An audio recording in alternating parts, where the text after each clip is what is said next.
O Livro dos Espíritos dos Três Reinos, pergunta 610. Ter-se-ão enganado os espíritos que disseram constituir o homem um ser à parte na ordem da criação? Não, mas a questão não fora desenvolvida. Demais, há coisas que só a seu tempo podem ser esclarecidas. O homem é, com efeito, um ser à parte, visto possuir faculdades que o distinguem de todos os outros e ter outro destino. A espécie humana é a que Deus escolheu para a encarnação dos seres que podem conhecê-lo. Metempsicose. Pergunta 611. O terem os seres vivos uma origem comum no princípio inteligente não é a consagração da doutrina da metempsicose?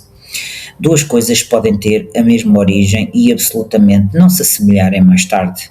Quem reconheceria a árvore, com as suas folhas, flores e frutos, no germen informe que se contém na semente de onde ela surge? Desde que o princípio inteligente atinge o grau necessário para ser espírito e entrar no período de humanização, já não guarda relação com o seu estado primitivo e já não é a alma dos animais, como a árvore já não é a semente. De animal só há no homem o corpo e as paixões que nascem da influência do corpo e do instinto de conservação inerente à matéria. Não se pode, pois, dizer que tal homem é encarnação do espírito de tal animal. Consequentemente, a metempsicose, como a entendem, não é verdadeira. Pergunta 612. Poderia encarnar num animal o espírito que animou o corpo de um homem? Isso seria retrogradar e o espírito não retrógrada. O rio não remonta à sua nascente. Pergunta 613. Embora de todo errônea, a ideia ligada à metempsicose não terá resultado do sentimento intuitivo que o homem possui de suas diferentes existências? Nessa, como em muitas outras crenças, se depara esse sentimento intuitivo. O homem, porém, o desnaturou, como costuma fazer com a maioria de suas ideias intuitivas. Seria verdadeira a metempsicose se indicasse a progressão da alma, passando de um estado inferior a outro superior, onde adquirisse desenvolvimentos que lhe transformassem a natureza. É, porém, falsa no sentido de transmigração direta da alma do animal para o homem e reciprocamente, o que implicaria a ideia de uma retrogradação ou fusão. Ora, o facto de não poder semelhante fusão operar-se entre os seres corporais das duas espécies mostra que estas são de graus inassimiláveis, devendo dar-se o mesmo com relação aos espíritos que as animam. Se um mesmo espírito as pudesse animar alternativamente, haveria como consequência uma identidade de natureza, traduzindo-se pela possibilidade da reprodução material. A reencarnação, como os espíritos a ensinam, se funda, ao contrário, na marcha ascendente da natureza e na progressão do homem, dentro da sua própria espécie, o que a nada lhe diminui a dignidade. O que o rebaixa é o mau uso que ele faz das suas faculdades que Deus lhe outorgou para que progrida. Seja como for, a ancianidade e a universalidade da doutrina da metempsicose é, bem assim, a circunstância de a terem professado homens eminentes provam que o princípio da reencarnação se radica na própria natureza, antes, pois constituem argumentos a seu favor, que contrários a esse princípio. O ponto inicial do espírito é uma dessas questões que se prendem à origem das coisas e de que Deus guarda o segredo. Dado não é ao homem conhecê-las de modo absoluto, nada mais lhe sendo possível a tal respeito do que fazer suposições, criar sistemas mais ou menos prováveis.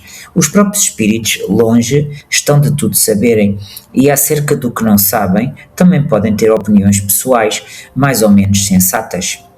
É assim, por exemplo, que nem todos pensam da mesma forma quanto às relações existentes entre o homem e os animais.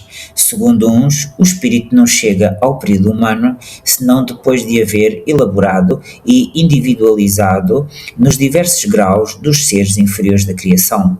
Segundo outros, o espírito do homem teria pertencido sempre à raça humana, sem passar pela fieira animal. O primeiro desses sistemas apresenta a vantagem de assinar um alvo ao futuro dos animais, que formariam então os primeiros elos da cadeia dos seres pensantes. O segundo é mais conforme à dignidade do homem e pode resumir-se da maneira seguinte: as diferentes espécies de animais não procedem intelectualmente umas das outras, mediante progressão. Assim, o espírito da ostra não se torna sucessivamente o do peixe, do pássaro, do quadrúpede e do quadrumano. Cada espécie constitui, física e moralmente, um tipo absoluto, cada um de cujos indivíduos aure na fonte universal a quantidade do princípio inteligente que lhe seja necessário, de acordo com a perfeição de seus órgãos e com o trabalho que tenha de executar nos fenómenos da natureza, quantidade que ele, por sua morte, restitui ao reservatório de onde a tirou.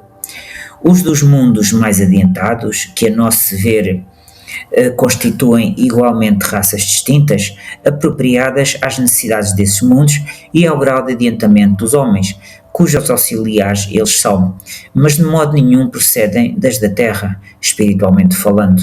Outro tanto não se dá com o homem. Do ponto de vista físico, este forma evidentemente um elo da cadeia dos seres vivos. Porém, do ponto de vista moral, há entre o animal e o homem solução de continuidade. O homem possui, como propriedade sua, a alma ou espírito, centelha divina que lhe confere o senso moral e um alcance intelectual de que carecem os animais e que é nele o ser principal, que preexiste e sobrevive ao corpo, conservando sua individualidade. Qual a origem do espírito? Onde o seu ponto inicial forma-se do princípio inteligente individualizado, tudo isso são mistérios que fora inútil querer devassar e sobre os quais, como dissemos, nada mais se pode fazer do que construir sistemas. O que é constante, o que ressalta do raciocínio e da experiência é a sobrevivência do espírito, a conservação da sua individualidade após a morte, a progressividade de suas faculdades, seu estado feliz ou desgraçado, de acordo com o seu adiantamento na senda do bem e todas as verdades morais decorrentes deste princípio. Quanto às relações misteriosas que existem entre o homem e os animais, isso, repetimos, está nos segredos de Deus, como muitas outras coisas cujo conhecimento atual nada importa ao nosso progresso e sobre as quais seria inútil determos-nos.